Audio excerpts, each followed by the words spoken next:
धन्यवाद किशन जी, धन्यवाद रामजी, धन्यवाद संजय सर। जय श्रीराम। जय श्रीराम। आताच ताईंनी जो वैचारिक अधिष्ठान पक्षाचा मांडलं, तर आता हा विषय माझा जो आहे अर्थशास्त्राचा, इकॉनॉमिक्सचा किंवा शासकीय योजनेचा,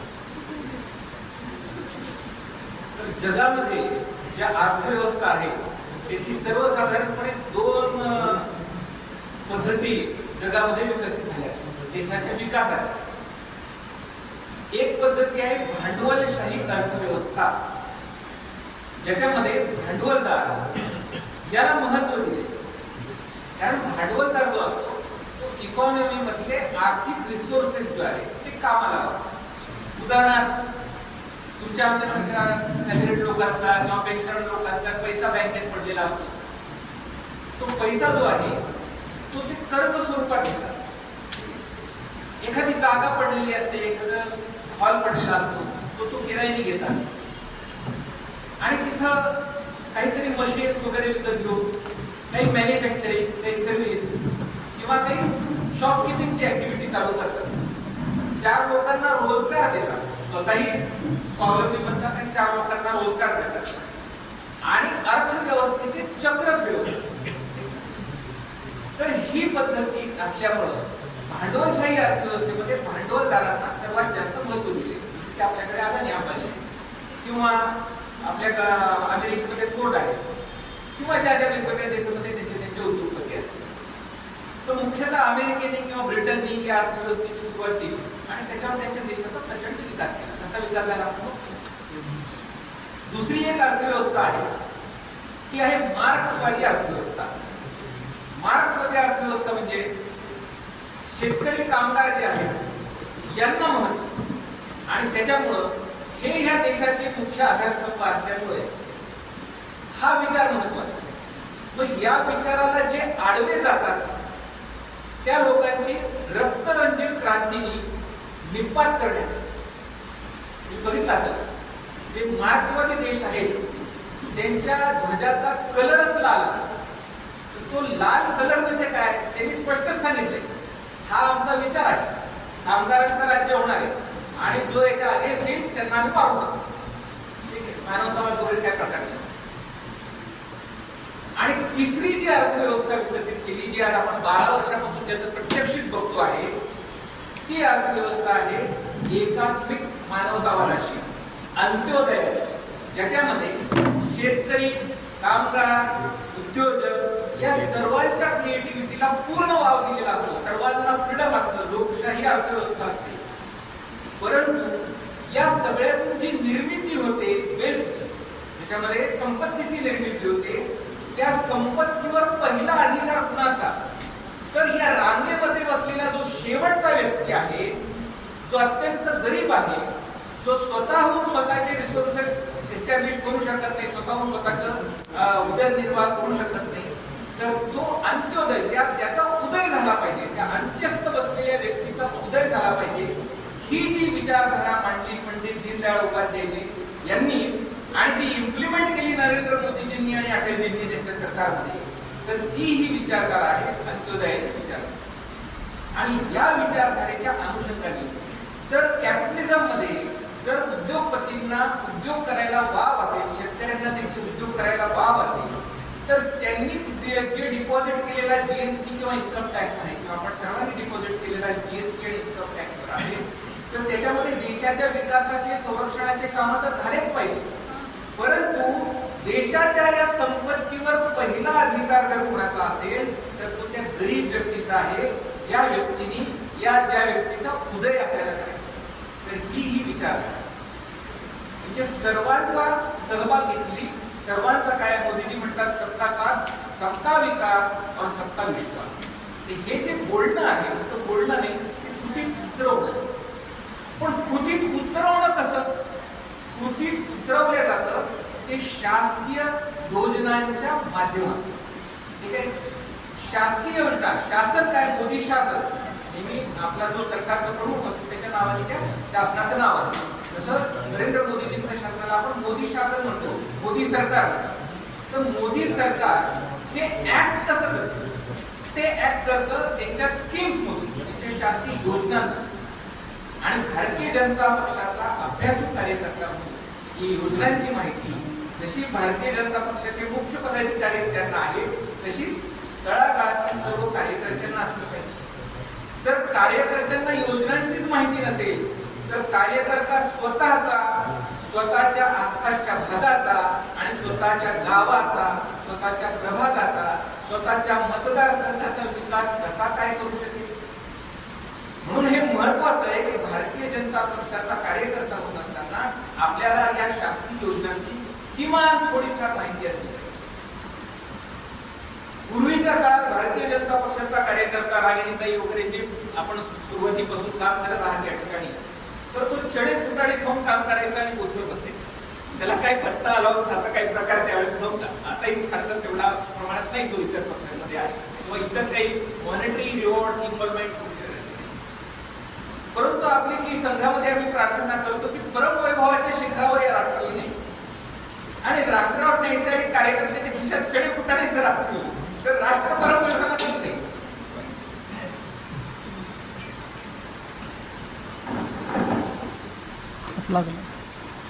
तर यामुळे जनतेचा विकास आपल्याला करायचा आहे, पण या शासकीय योजनांच्या माध्यमातून स्वतःचाही विकास करायचा आहे. किशन मडगिरेंनी ज्यावेळेस कार्यालयात मी पहिल्यांदा आलो भाजपच्या विद्यार्थी परिषद आणि संघामध्ये मागच्या 30 वर्ष 40 वर्षापासून काम करतोय, पण भाजपच्या कार्यात अशात ज्यावेळेस पहिल्यांदा आलो तेव्हा किशनजींनी मला सांगितलं की सर कार्यकर्त्यांसाठी काहीतरी सांगा. आणि माझी विचाराची लाईन ऐकण्याची होती की कार्यकर्त्यांनाच योजना माहिती नाही, कार्यकर्त्यांचाच एखादा प्रकल्प उभा नाही, तर तो काय गायडन्स करणार दुसऱ्यांना? भाषण करून विकास होत असतो. आज मी भाषण करून जाईल त्याची विकास होणार नाही, थोडी माहिती होईल विकासाची, पण विकास होणार. विकास होण्यासाठी लागतात पथदर्शी प्रकल्प. एक जर प्रकल्प आपल्या गावामध्ये किंवा तुमच्या प्रभागामध्ये तुम्ही घेतला, ज्याच्यातून तुमचं आणि तुमच्या बरोबर असणाऱ्या 4 लोकांचं पोट भरल्या जाते, तर तो पथदर्शी एक प्रकल्प 100 वाटणांच्या पेक्षाही मोठा बोलतो.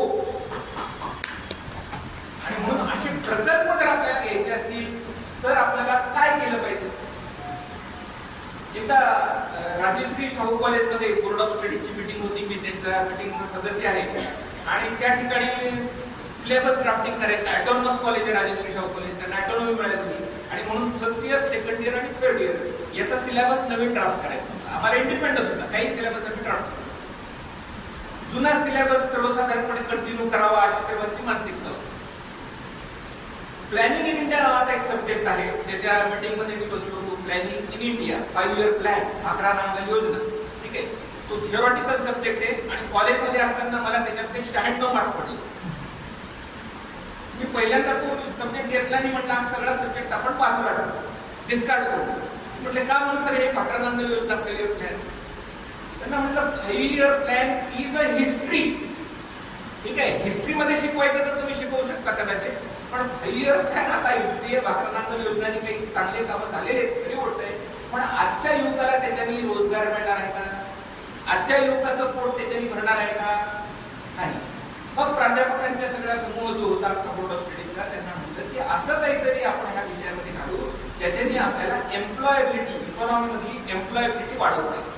कशी वाढवता येईल? सिलेबस डायरेक्ट मोदीजींनीच दिला होता, आम्ही फक्त कॉपी केली आणि पेस्ट केली. काय कॉपी आणि पेस्ट केली?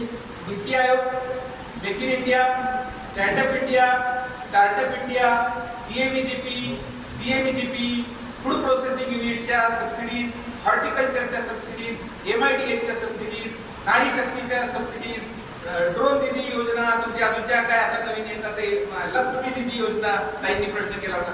या सगळ्या स्कीम जर तुम्ही त्या सिलेबस मध्ये टाकला तर त्या वाचून जेव्हा तो विद्यार्थी एखादं स्वतःचं युनिट उभारायला जाईल त्यावेळेस त्याच्या लक्षात असं काहीतरी वाचलं होतं की सरकार याला थोडंफार काहीतरी सपोर्ट करणार आहे. मला मिळू शकत असला तर तेवढाच काहीतरी त्याला गाडीचा आधार, काहीतरी थोडाफार मला 2 रुपये जर ह्याच्यातून मिळत असतील तर माझा व्यवसाय उद्योग इथे उभा राहील आणि त्या उद्योगामध्ये माझं काही पोट भरलं जाईल आणि 4 लोक इतरांचंही जर झालं तर फारच उत्तम. तर ही जी एम्प्लॉयबिलिटी निर्माण करणारं खरं एज्युकेशन जे आहे ते आहे हे एज्युकेशन, जे आज आपण याच्यावर आपण चर्चा करणार. ठीक आहे. याच्यात मी भारतीय जनता पक्षाचा कार्यकर्ता म्हणून तुम्ही सगळे इथं आलात, भारतीय जनता पक्षासाठी भरपूर कामही केले, तर तुमचा हक्क आहे की तुम्हाला त्या योजना कळायला पाहिजे ज्या आत्ताच लॉन्च झाल्या. 2026 महाराष्ट्र सरकारच्या बजेटमध्ये ज्या योजना लॉन्च झालेल्या आहेत त्याविषयी आपण बोलणार.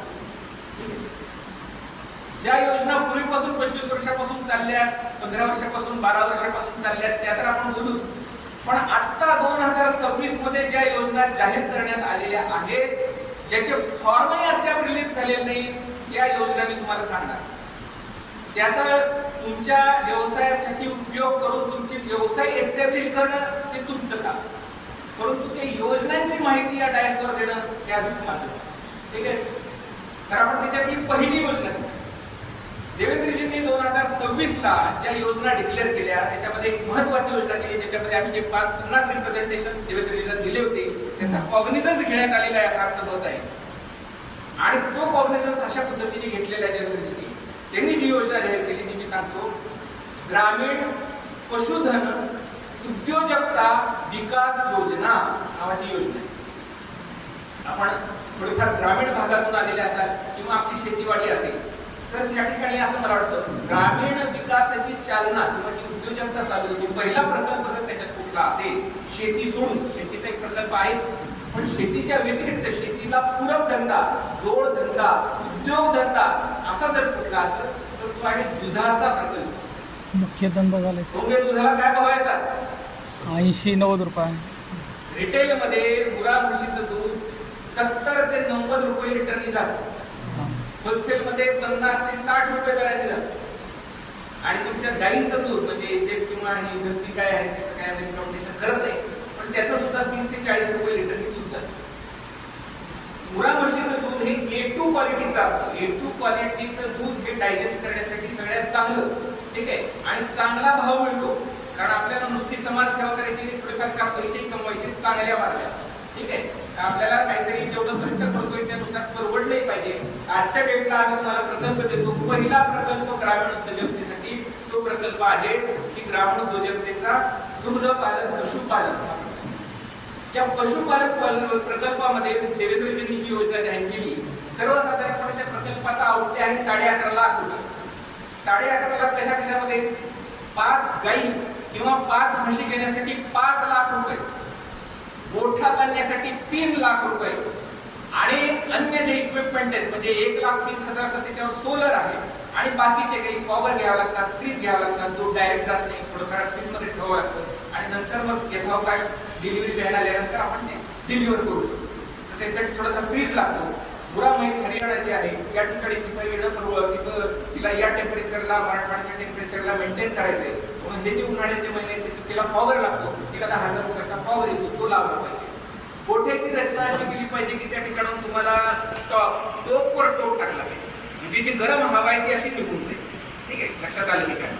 तर अशा पद्धतीने केलेली जी रचना आहे त्याच्यासाठी 3 लाख रुपये असं टोटल जे बजेट आहे ते 11,30,000 किंवा 11,50,000ची प्रोजेक्ट रिपोर्ट आहे. 11.5 लाखाच्या या योजनेमध्ये 5.5 लाख रुपये तुम्हाला शासन देणार. किती? 5.5. 50%. 5.5 लाख रुपये शासन देणार. तुम्ही जर सिलेक्ट झाला तर स्कीममध्ये त्याचे क्रायटेरिया, डॉक्युमेंट आहेत, सगळं गोष्टी पुढे अवकाश आपण ते सांगू. पण 11.5 ते 15 लाख. आता गव्हर्नमेंटने 1 लाख म्हटलं म्हणजे 1 लाखामध्ये म्हैस येत नाही, म्हशीची किंमत 1 लाख 1.5 लाख जाते, त्याच्यामुळे आपण 15 लाखाचा प्रकल्प धरू. पण 15 लाखाच्या प्रकल्पामध्ये 5.5 लाख म्हणजे जवळपास 33% महिला रिझर्वेशन जसं आहे 33-35% आम्हाला शासन देणार आहे. ठीक आहे.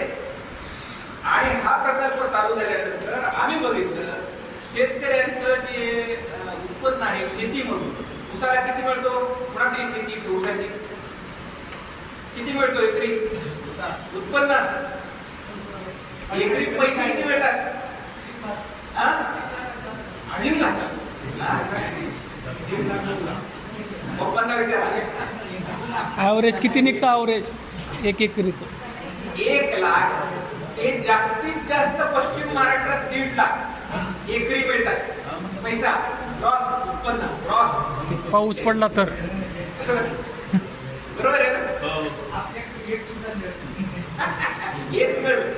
बरं आपण भाजपमध्ये काम करतो ना, आपला ऊस 14 महिने विकतो जातो.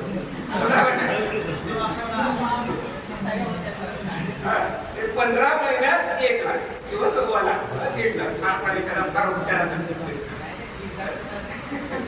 तर असं.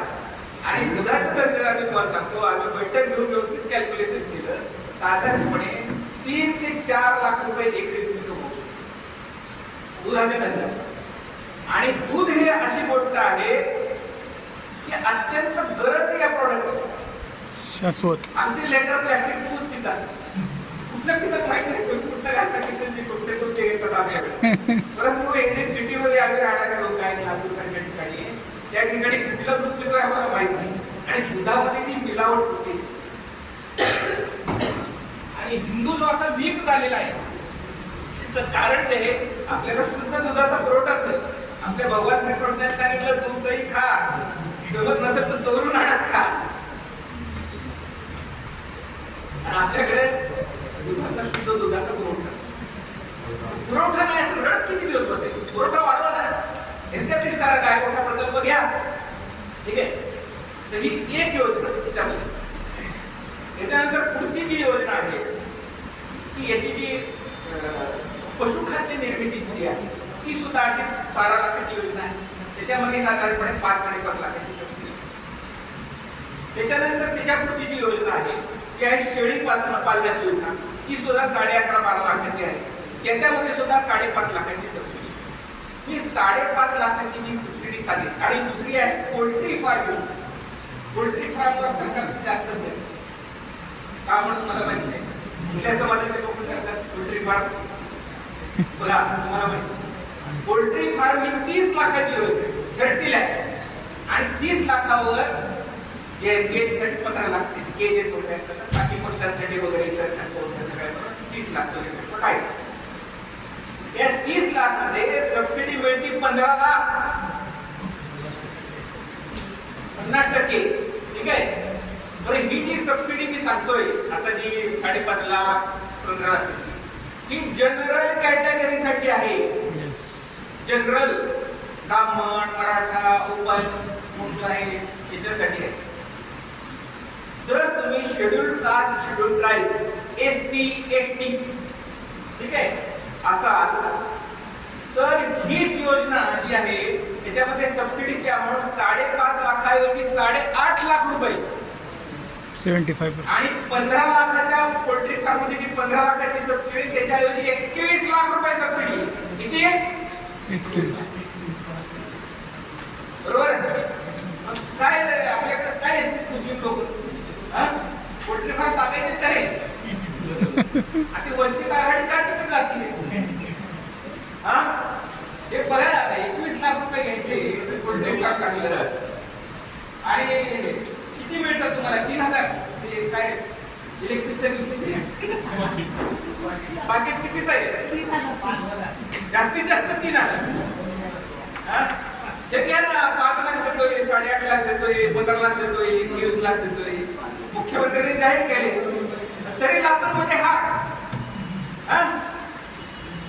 बघा, विचार करा, या स्कीमचा अभ्यास करा आणि या स्कीमचे पथदर्शी प्रकल्प उभे करा. एक प्रकल्प बोलतील, एक प्रकल्प बोले आणि मग त्याची माहिती, त्याचे इंटरकसी, त्याच्यामध्ये जे काही बॉटलनेक्स आहेत, असं नाही की सरळ तुम्हाला कळतं. काही बॉटलनेक्स आहे, आपण सॉल्व्ह करायचा प्रयत्न करतोय त्या गोष्टी, पण ते बॉटलनेक्स रिमूव्ह होतील आणि हळूहळू प्रकल्प उभं करताना घाबरायचं नसतं. किंवा हे अडथळाला मी थांबलो, तो अडथळाला मी थांबलो, त्यांनी NS दिला नाही मी थांबलो, त्यांनी लोनच दिला नाही मी थांबलो, असं नसतं. चालू करायचं असतं. हळूहळू आपला संकल्प, जर आपल्याकडे संकल्पाची ताकद असेल आणि संयम असेल, व्यवस्थित आपलं जर म्हणणं मान्य जर सांगता येत असेल, तर हळूहळू प्रकल्पाची वाट मिळते आणि प्रकल्प नक्की व्हायला. माझं 30 वर्षाची याची प्रॅक्टिस झाली आणि असा मी माणूस बघितला नाही की ज्याची प्रचंड तीव्र इच्छाशक्ती होती प्रकल्प टाकायची, पण कुठल्या तरी अडथळ्यामधून थांबला. असं होत फक्त आपला संकल्प तेवढा, त्या ताकदीचा संकल्प लागतो. तर ही एक योजना आहे. ही एकच योजना आहे का पशुपालनासाठी किंवा शेळी पालनासाठी? पूर्वीच्या ज्या योजना आहेत, PMEGP ही एक योजना आहे. PMEGP योजनेमध्ये जर 20 PMEGP मध्ये 2022 साली गडकरी साहेब ज्यावेळेस इंडस्ट्रियल मिनिस्टर थोडा पिरियडमध्ये होते त्यावेळेस त्यांनी पशुपालन, मत्स्यपालन, कुक्कुटपालन, वराहपालन हे चारही पालनाच्या जी योजना आहे त्याला सर्व्हिस इंडस्ट्री म्हणून ट्रीट केलं आणि त्या पीएमईजीपी स्कीम मध्ये इन्सर्ट केले. अर्थ असा झाला की पीएमईजीपी मध्ये सर्व्हिस इंडस्ट्रीला 20 लाखापर्यंतच्या योजना तुला सबसिडी मिळते. किती मिळते? 15 ते 35% सबसिडी मिळते. म्हणजे जर 20 लाखाचा जर प्रकल्प घेतला, एखाद्याने सांगितलं जर आमचं 12 लाखात काही काचून होत नाही, आम्हाला जर मोठा प्रकल्प सांगा, तर या 20 लाखाचा प्रकल्प करू आपण. 20-22 लाखाचा प्रकल्प घ्या. 20 लाखावर तुम्हाला 15 ते 35% भारत सरकार सबसिडी देते. पीएमईजीपी, प्राईम मिनिस्टर, ठीक आहे. किती? 15 ते 35%.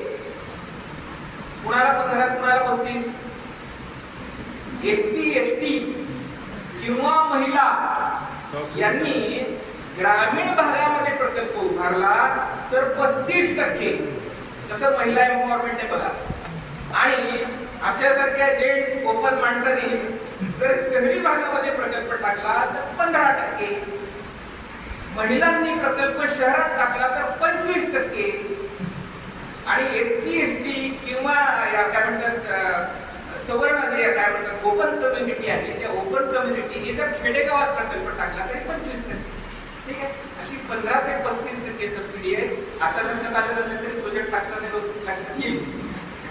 एवढंच लक्षात ठेवा काहीतरी आहे. ठीक आहे. त्या अनुषंगाने तुम्ही तुमचं डिझाईन करू. सर्व्हिस एंटरप्राइज म्हणजे फक्त हाच व्यवसाय का? पशुपालन आम्ही काढतोय म्हणून अरे आम्ही थोडा प्रोजेक्ट केलेला आहे तेव्हा जास्तीत जास्त लोकांना चांगलं होतं. परंतु ह्याच्यामध्ये मत्स्यपालन आहे, कुक्कुटपालन आहे, वराहपालन ह्या गोष्टी. या व्यतिरिक्त अनेक सर्व्हिस सेक्टरची इंडस्ट्रीज आहेत. हॉटेल आहे, रेस्टॉरंट आहे, अजून काही सर्व्हिस सेक्टर मध्ये आम्हाला सर्व्हिस सेक्टर आहे. आर्किटेक्चर आहे, भरपूर सर्व्हिस सेक्टर एवढं मोठं सेक्टर आहे. भारताची इकॉनॉमी सर्व्हिस सेक्टर. आपण काय मॅन्युफॅक्चरिंग मध्ये 24 तास, 8 तास, 10 तास काम करणारे चायनीज लोक नाही. आपण एसी ऑफिस मध्ये टाकतात, कॉम्प्युटरवर काम करणारे लोक सर्वसाधारण. आत्ताची स्थिती कारण खायलाच चांगलं नाही मिळाले, आपल्याला दूधच नाही मिळालं. त्याच्यामुळे आपण ते काय शेतामध्ये आपण सांगतो वड्याला 8 तास काम करा, प्रत्यक्ष 6 तासातच सुट्टी करून 2 तास न्यारीला घालवतो, 2 तास चहाला घालवतो आणि कसं तरी 6 तासात जास्त इफेक्टिव्हली काम करत. तर म्हणून जी आहे सर्व्हिस इंडस्ट्री हे आपलं फ्युचर आहे. हे आपण काम करतो. त्याच्यामध्ये 20 ते 25 लाखाची जी योजना आहे त्याच्यामध्ये 25 लाखापर्यंत प्रकल्प आपल्याला घेता येईल. जर तुम्ही मॅन्युफॅक्चरिंग करणार असाल, कुठल्या गोष्टीची निर्मिती करणार असाल, काहीतरी जॉईन करणार असाल, काहीतरी ट्रान्सफॉर्मेशन करणार असाल, प्रॉडक्ट बनवणार असाल, तर ही स्कीम 50 लाख पर्यंतची करता येईल. 50 लाख म्हणजे 50 लाखावर सबसिडी किती राहून घे? 35%. 35% का? 15 लाखापर्यंत 17.5 लाख रुपये. 50 लाखाचा प्रकल्प टाका, 17.5 लाख शासनाकडे येईल. बरोबर आहे. जर ग्रामीण भागात गृहलक्ष्मीच्या नावाने टाकला तर, स्वतःच्या नावाने टाकायला गेलं तर 10% कमी. ठीक आहे. म्हणून वुमन एम्पॉवरमेंट ही एक मोदीजींची जी वुमन एम्पॉवरमेंट ही राजनीती किंवा आता प्रेरणाताई बोलल्या ही ऍट ऍक्च्युअल्स वुमन्सला कसं एनकरेज करायचं. जर प्रकल्प राजनीतींच्या नावाने असेल तर त्याचा चेक साईन कोण करणार? सप्लायरला, मला कन्सल्टंटला द्यायचं असेल राजनीताई साईन, त्याच्या सप्लायरचं पेमेंट कोण करणार? राजनीताई साईन करणार. त्याच्यानंतर ते पैसे घेणार कुठल्या? राजनीतांच्या अकाउंटमध्ये. आणि अशा पद्धतीने घरांमध्ये महिलांचा रिस्पेक्ट, समाजामध्ये महिलांचा रिस्पेक्ट वाढेल. हे प्रॅक्टिकल आहे. हातकंगन को आरसी क्या प्रॅक्टिकल आहे, दाखवलंय. शासनामध्ये रिफ्लेक्ट झालेली होते. ठीक आहे. आता हे छोट्या योजनासाठी, एवढे छोट्या योजनेसाठी नॉर्मली चार्टर्ड अकाउंटंटकडे लोक येत नाही. किंवा आता आम्ही एक थोडासा सोशल ऍस्पेक्टनी ह्या योजना करतो, परंतु आता आपण थोड्याशा मोठ्या योजना घेतो. आहे का तयारी मोठ्या योजना? बस एवढंच करणार नाही. मोठ्या योजना आहेत का? घेऊन सगळे बसलेले कोटीमध्ये 1-2 कोटी, 4 कोटी, 10 कोटी काढायचे का प्रकल्प?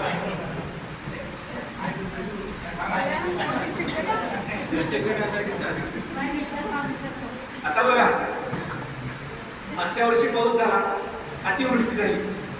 कलियुगाच्या अंतकाळाच्या 5 वर्षामध्ये अतिवृष्टी होणारे असं पाकिट.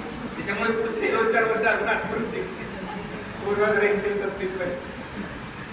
डॉक्टर टाइमसनी तेच सांगितले, अर्चनानंद स्वामींनी तेच सांगितले, अजून 2-4 जण तेच सांगितले. असं आपला त्याच्यावर विश्वास असेल नसेल मला माहित नाही, परंतु अतिवृष्टी कॉमन प्रॉब्लेम आहे शेतीमध्ये. मग काय वृष्टी झाली, सोयाबीन गेलं, वृष्टी झाली, काय पाऊस पडला, आंबे गेलं, असं रडत बसायचं. किती दिवस रडायचं? रडायचं ना. आपण बघतोय इस्राईल एवढा उस्मानाबाद जिल्हा एवढा, धाराशिव जिल्हा एवढा प्रदेश आहे इस्राईल. 57 इस्लामिक देशांच्या उरावर बसून उत्कृष्ट शेती वाळवंटात करतोय आणि बापाच्या जमिनीवर करत नाही. बटाई द्यावं लागते सरकारला 30%, उत्पन्नाच्या 30% शेतकऱ्याचं ते गव्हर्नमेंटला द्यावं लागतं. म्हणून एवढं राष्ट्र निर्मिती होती. असं नाही की आम्हाला द्या, ते देतात सरकारला 30%. ठीक आहे, सरकार रोड करतं, डॅम करतं, पाण्याची व्यवस्था करतं, सगळे गोष्ट करतं. परंतु ही पद्धत आहे. कम्युनिस्ट मध्ये काम करतात, एकत्रित काम करतात, एकत्रित शेती सुद्धा आहे. तर हे जे इस्राईल आहे ते इस्राईलचा आदर्श आपण का घेऊ नये? जर ते लोक वाळवंटात शेती करू शकत असतील तर मराठवाड्याची सारखी सुपीक जमीन लागली नाही. मी अख्खा महाराष्ट्र हिंडलो, भारत हिंडलो, परंतु मराठवाड्यासारखी जमीन मला कुठेही सापडली. जेवढी उपजाऊ काळी सुंदर जमीन जी आहे ती मराठवाड्यातच बघायला. पुण्यामध्ये जरी तुम्ही गेला तर राकड देशा, खडखर देशा, दगडांच्या देशा, मुरमांच्या सह्याद्री आपण बघतो. पूर्ण गट सह्याद्रीचे बघा, सगळे मुरमाड प्रदेश.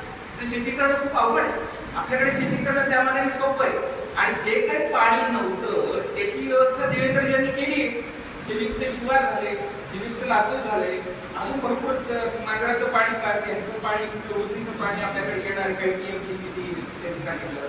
त्याच्यानंतर पुनर्भरणाच्या योजना आणले. या सगळ्या दृष्टिकोनातून आपण जर केलं तर पुनर्भरण म्हणजे शेतीचं उतार काढून पाणी साठवायची व्यवस्था केली.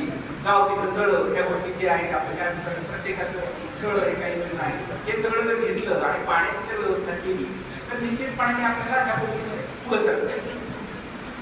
तर म्हणून पावसाला तोड आपण शोधून काढली पाहिजे. अतिवृष्टी जर होणार असेल तर त्याच्यावर आपल्याला इलाज पाहिजे. आणि इलाज पाऊस आल्यानंतर करायचा नसतो, त्याच्या अगोदर करू. कसा करणार? Polyhouse farming, shade net farming, polyhouse farming. Polyhouse farming मध्ये एक सुद्धा थेंब तुमचं पाणी येत नाही. पॉलीहाऊस फार्मिंग पूर्ण कव्हर असते. ठीक आहे, फक्त ती कंट्रोल टेम्परेचर मध्ये केलेली शेती आहे. आणि त्या पॉलीहाऊस फार्मिंग मध्ये जर आपण काम केलं तर शासनाच्या सबसिडी कशा कशा त्या सांगतो. Commercial horticulture development in open field conditions in project mode. व्यावसायिकपणे प्रोजेक्ट घ्यायचा. आजोबांनी केली होती, वडिलांनी केली, तशीच मी शेती करतो असं नाही. प्रकल्प मोड मध्ये जसं शिकवतात आपल्याला शाळेमध्ये, ह्याच्यामध्ये ऍग्रिकल्चर कॉलेजमध्ये, त्या पद्धतीने प्रकल्प मोड मध्ये ओपन हॉर्टिकल्चर, ओपन बागवानी जर केली तर 100 लाख पर्यंतच्या प्रकल्पाला 40% credit linked back ended subsidy at the rate of 40%. ठीक आहे, 40% सबसिडी म्हणजे 1 कोटीचा प्रकल्प ओपन कल्टिवेशन म्हणजे ओपन आंबे लावा 1 कोटी. ठीक आहे, तर ते ओपन आंबे तुम्ही हॉर्टिकल्चर मध्ये लावले तर तुम्हाला 40 लाखाची पुढे पडतं. हीच large scale high tech open field cultivation of identified high value horticulture crops in project mode of following trees. कुठले? Apple, walnut, almond, cashew nut, kiwi, date palm. तर हे जर केले हाय व्हॅल्यू क्रॉप्स आहेत. कुठले कुठले? ऍपल म्हणजे काय? सफरचंद. वॉलनट, आल्मंड म्हणजे बदाम आहे. कॅशूनट म्हणजे काजू आहे. आणि किवी माहिती, किवी नावाचं एक फ्रूट असतं. आणि डेट पाम म्हणजे खजूर. ठीक आहे, आता ह्याला किती पडेल? 200 लाख. त्याच्यावर किती? 40%. म्हणजे 2 कोटीवर 40%. म्हणजे किती सबसिडी? 2 कोटीवर 40% किती येतात? 80 लाख. ओपन फील्ड सांगतोय, अजून मी कॉम्पॅक्टर गेलो नाही. ठीक आहे, तर ओपन फील्ड मध्ये गेली कुठल्या हाय व्हॅल्यू क्रॉपची. हाय व्हॅल्यू क्रॉप कुठले ते आपल्याकडे येऊ शकतील. ऍपल कुठे येतात? काश्मीरमध्ये. बघा, काश्मीरसाठी किती दिले सर? आपल्या आंब्यासाठी 1 कोटी आणि तिकडे काश्मीर झाले म्हणून ऍपलची केली तर 2 कोटीवर 40%. ठीक आहे, पण आपण डेट पामची शेती इथं मराठवाड्यात करू शकतो. डेट पाम म्हणजे काय? खजूर. खजुराची जर शेती आपण केली तर 2 कोटीवर 40% म्हणजे 80 लाख रुपयाची सबसिडी आहे. लक्षात आलं? डेट पाम, खजुराच्या शेतीसाठी मराठवाड्याचा हवामान अनुकूल आहे. इथं दूध भरपूर प्रमाणात आहे. त्याच्यानंतर commercial horticulture development in protected condition. आता हे प्रोजेक्ट मोडमध्ये आलो. हे जे प्रोटेक्टेड कंडिशन आहे ह्याच्यामध्ये 2-2 कोटीचे प्रकल्प घेत आहेत आणि त्याच्यावर 40 ते 50% जे मी जे सांगितले हे जे पॉली हाऊस फार्मिंग किंवा ह्याला काय म्हणतात फ्लोरिकल्चर, डिकॉम्पॅक्ट ह्याच्यामध्ये घेतलं जातं किंवा हायड्रोपोनिक फार्मिंग. तर हे जे प्रकल्प आहे त्याला साधारणपणे 2 कोटीच्या प्रकल्पांना 80 लाख पर्यंतची सबसिडी आपल्याला मिळू शकते. या व्यतिरिक्त आपण जर काही हे कॅरी करण्यासाठी म्हणजे हे सगळं जे आपण तयार करता हे कॅरी करण्यासाठी किंवा ओळंबी म्हणतात त्याला, आपल्या इथं जे ओळंबीचं उत्पादन, ओळंबीला काय म्हणतात मशरूम केलं तर त्यालाही 1 कोटीच्या प्रकल्पांना 40 लाख पर्यंतची सबसिडी आहे 40%. या व्यतिरिक्त ती कॅरी करण्यासाठी जर रेफ्रिजरेटेड ट्रान्सपोर्ट व्हेकल आपण घेतलं तर त्याला 35% ची सबसिडी आहे. प्रोजेक्ट कॉस्ट त्याची 80 लाख पर्यंत. जर तुम्ही रेफ्रिजरेटेड व्हेकल जे आहे ते 80 लाखापर्यंत घेऊ शकता आणि त्यावर 35% तुम्हाला सबसिडी आहे. या व्यतिरिक्त जर कोल्ड स्टोरेज जर आपण घेतली, कोल्ड स्टोरेज, तर बघा कोल्ड स्टोरेजचे 3-4 प्रकार आहेत. MIDS नॉर्मनुसार म्हणजे नॅशनल हॉर्टिकल्चर मिशन आहे त्याच्या किंवा हॉर्टिकल्चर बोर्ड आहे त्याचे नॉर्म जे आहेत CS1 cold storage type 1 in identified CS1 with construction in civil including PUF, PIR panels, doors and anti-room refrigerated unit, electrical installation, administrative block, safety, fire safety and hazard control and basic engineering structure. हे technical आहे गोष्टी engineer कडे समजून घेता येईल आपल्याला. हे जर आपण बांधलं तर साधारणपणे 1 कोटी ते 2 कोटी 85 लाख पर्यंतची सबसिडी कोल्ड स्टोरेज बांधलं. आणि नाबार्डची जर स्कीम आपण घेतली तर 1 कोटीच्या वेअरहाऊसला जवळपास 33 लाख रुपयापर्यंत. असे वेगवेगळे सबसिडीचे प्रकल्प आहेत. आपला वेळेचं बंधन आहे आणि त्याच्यामुळे हे सगळे सांगणं शक्य नाही, परंतु हे जे काही प्रकल्प आहेत ते मी तुम्हाला सांगितले. या व्यतिरिक्त टुरिझमचे काही प्रकल्प आता आपल्याकडे आलेले आहेत. 2024 साली देवेंद्रजींनी घोषणा केली की महाराष्ट्राला टुरिझमचा हब बनवायचं आणि त्या दृष्टिकोनातून इथं जे टुरिस्ट प्रकल्प येतील म्हणजे टुरिस्टला अट्रॅक्ट करणारे ते कुठले hotel, youth hostel, youth club, resort, long halt hotel हे तयार करण्यासाठी 20% ऑफ द कॅपिटल इन्व्हेस्टमेंट और 20 करोड विच इज लेस. 20 कोटी किंवा 20% याच्यापैकी केले असेल एवढी. असेच इतरही ट्रॅव्हलिंगचे प्लॅन आहेत. हेली टुरिझम आहे, मेडिकल टुरिझम आहे, स्पिरिच्युअल टुरिझम आहे, हेल्थ टुरिझम आहे. त्या गोष्टीसाठी सुद्धा असेच आहेत. वेळेअभावी आपल्याला ते सगळे काही सांगता येणार नाही. आपण कधी ऑफिसला वगैरे येऊ शकता. थर्टिकल स्टॉकला ऑफिस आहे, असिस्टंट बसलेले त्याच्याकडे कार्ड घेऊनही आपण करू शकता. पण या सगळ्या प्रवचनाचा एक उपयोग नक्की करा की एखादा प्रकल्प योजना काहीतरी डोक्यात ठेवा आणि त्या प्रकल्पाच्या अनुषंगाने फोकस्ड अटेम्प्ट त्या प्रकल्पावर सगळं लक्ष केंद्रित करा. आणि तो प्रकल्प घेण्यासाठी जसं मोदीजी एक राम मंदिराचा प्रकल्प कंप्लीट करतात तसं आपण एकच प्रकल्प घ्या आणि असा पथदर्शी प्रकल्प आपल्या एरियामध्ये उभा करा आणि आपल्या उदाहरणाने देशाचा विकास करा. नुसते विकासाचे भाषण माझ्यासारखे करू नका. ठीक आहे. तर आपण सर्वांनी माझं भाषण एवढं ऐकून घेतलं.